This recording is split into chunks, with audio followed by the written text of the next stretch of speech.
Bismillahirrahmanirrahim. Assalamualaikum warahmatullahi wabarakatuh. Innal hamdalillah nahmaduhu wa nasta'inuhu wa nastaghfiruh wa na'udzu billahi min syururi anfusina wa min sayyiati a'malina. May yahdihillahu fala mudhillalah wa may yudlil fala hadiyalah. Asyhadu an la ilaha illallah wahdahu la syarikalah wa asyhadu anna Muhammadan abduhu wa rasuluh. Allahumma salli ala sayyidina Muhammad wa ala ali sayyidina Muhammad. Syukur alhamdulillah kita dapat berjumpa kembali di channel ini. Harapan dan doa saya, semoga saudaraku semua yang menonton video ini selalu diberikan kesehatan, dilapangkan rezekinya, diampuni dosanya, dan dipanjangkan umurnya. Amin. Amin. Ya Rabbal Alamin. Di dalam kehidupan ini ada dosa kecil dan dosa besar yang tidak akan mendapatkan ampunan dari Allah Subhanahu wa Ta'ala walaupun dengan cara taubat.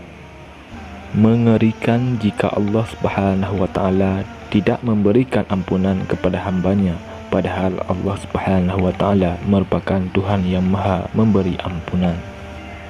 Terdapat 6 dosa yang tidak akan Allah Subhanahu wa Ta'ala ampuni walaupun dengan cara bertaubat dan meminta ampunan kepadanya.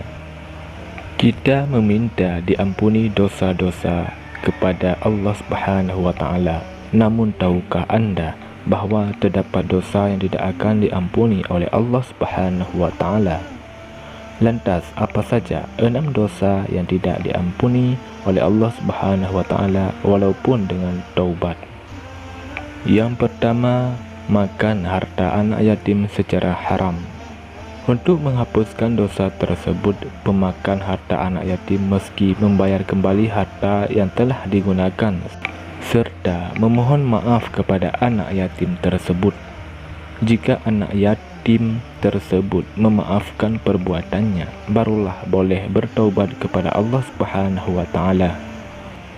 Seandainya anak yatim tersebut tidak memaafkan perbuatannya, maka dosanya tidak terhapuskan. Yang kedua, menuduh wanita salihah berzina. Orang yang menuduh wanita salihah hendaklah memohon maaf kepada wanita tersebut. Jika wanita salihah tersebut memaafkan, maka terhapuslah dosa tersebut dan bolehlah penuduh bertaubat kepada Allah Subhanahu wa Ta'ala. Sekiranya wanita salihah tidak memaafkannya, maka dosa tidak terhapus dan tidak boleh bertaubat kepada Allah Subhanahu wa Ta'ala. Yang ketiga, lari dari medan jihad yang memperjuangkan kalimah Allah Subhanahu wa Ta'ala. Mereka yang lari dari medan jihad adalah mereka yang bagus dan tidak layak memasuki surga. Dalam sejarah Islam, hukuman mereka yang lari dari medan jihad sehingga Rasulullah SAW terpaksa menunggu arahan Allah Subhanahu wa Ta'ala untuk memaafkan kesalahan tersebut. Yang keempat, melakukan sihir. Mereka belajar sihir dan pengamal sihir adalah mereka yang syirik kepada Allah Subhanahu wa Ta'ala. Memang tidak layak bertaubat kepada Allah Subhanahu wa Ta'ala, melainkan mengucapkan kembali kalimat syahadat dan meski menyerah kerajaan Islam untuk melaksanakan hukuman yang sewajarnya. Yang kelima, bersyirik kepada Allah Subhanahu wa Ta'ala atau menyamakan kedudukan Allah Subhanahu wa Ta'ala dengan makhluk lain. Dosa syirik atau menyamakan Allah Subhanahu wa Ta'ala dengan makhluk kepadanya melalui niat, percakapan dan perbuatan yang disadari atau tidak disadari, maka dosa ini tidak boleh bertaubat kecuali dengan mengucapkan 2 kalimat syahadat dan pemerintah Islam meski melaksanakan hukuman sud. Barulah Allah Subhanahu wa Ta'ala rela menerima kembali amal ibadah seseorang hamba yang telah menyamakan Allah Subhanahu wa Ta'ala dan menyekutukan Allah Subhanahu wa Ta'ala. Yang keenam, membunuh para nabi yang diutuskan oleh Allah Subhanahu wa Ta'ala.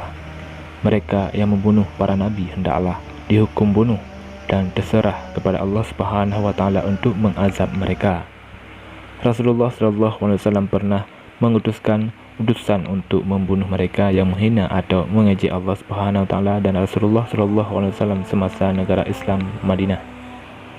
Demikianlah yang dapat saya bagikan pada video kali ini. Semoga bermanfaat bagi kita semua.